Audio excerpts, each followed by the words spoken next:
يا حلاوتك يا جمالك خليت لي الحلوين ايه النهارده بقى يا جماعه. هنعمل صينيه سمك مكاريل بالبطاطس تهوس تجنن. تحفه التحفه. مش عايزه اقول لكم على جمالها وحلاوتها وطعمها. تحفه يا جماعه. تحفه. بصوا دايب دوبان والبطاطس دايبه دوبان.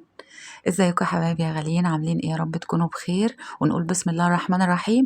شويه خضار كده عباره عن بصل وطماطم وفلفل الوان وبطاطستين اتنين، ونقطع كله جوليان كده زي ما انتم شايفين. والبطاطس هنقطعها دلوقتي طرنشات ويكون السمك اللي هوريه لكم دلوقتي. بس قبل ما نبدأ الفيديو يا بنات ما تنسونيش بقى في اللايك والشير والسبسكرايب على قناتي على اليوتيوب هند عمر، وعلى الفيسبوك هند عمر، وعلى التيك توك هند عمر. بصوا هنقطع بقى الفلفل الأحمر كده، بصوا، والفلفل الأصفر كمان. خلاص. وهنقطع كمان الطماطم نفس الموضوع طرنشات كده. أيوة كده.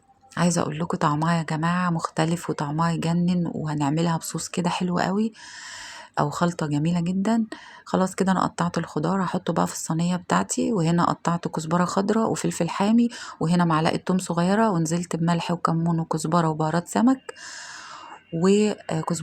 كزبرة ناشفة وكزبرة خضراء، وملح وكمون وكزبرة ناشفة وبهارات سمك.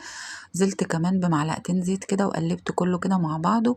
تعالوا بقى نعمل الخلطة. 3 معالق كبار صلصة، توم باودر، بصل باودر، كمون، بهارات سمك، ملح، وكزبرة كمان خضراء، وكزبرة قصدي ناشفة معلش. وهحط كمان معلقة الدقة، هحط كمان معلقة دقة من اللي احنا عاملينها مع بعض. بصوا بقى اسمه ايه، محلول النقع بتاع السمك ده بيوديه في حتة تانية. واللي ما شافش الفيديو بتاعي يروح يشوفه. محلول السمك اللي متابعني عارف يعني انا بعمله ازاي وعارف طريقته. تمام. انا طبعا نقعته فيه يعني حوالي ساعتين. تمام. بعد كده قطعت السمك كده زي ما انتوا شفتوا، وبعد كده بعمله بقى بالخلطة اللي انا عملتها دي كويس جدا كده من بره ومن جوه.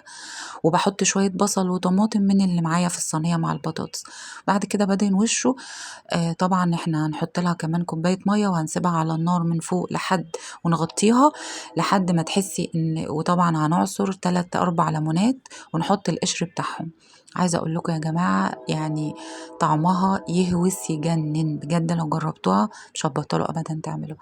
وهنحط كوبايه ميه كده، وزي ما قلت لكم هنحطها على النار، وبعد كده ندخلها الفرن تحت الشوايه. وده بيكون شكلها بعد ما خرجت من الفرن، ما بتاخدش ثواني لان احنا مدخلينها وكل حاجه كانت مستويه. البطاطس مستويه، السمك بصوا ده انتوا عارفين ان السمك ما بياخدش سوا.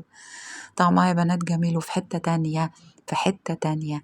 يا رب الفيديو يكون عجبكم. لو عجبك الفيديو ما تنسيش بقى تدعميني بلايك عشان يوصلك مني كل فيديوهاتي. بحبكم قوي قوي قوي، والسلام عليكم. وعايزه اوريكم بقى شكل السفرة في الاخر. عملت سمك مقلي وعملت سمك صيادية، الطريقة برضو اللي ما شافهاش اهو. وعملت رز صيادية. ودي الصينية بتاعتنا، البطل بتاع الحلقة النهاردة. يا رب الفيديو يكون عجبكم. لو عجبك الفيديو بقى ما تنسيش تدعميني بلايك وتشيروا الفيديو لأصحابكم وحبايبكم. بحبكم قوي. سلام عليكم.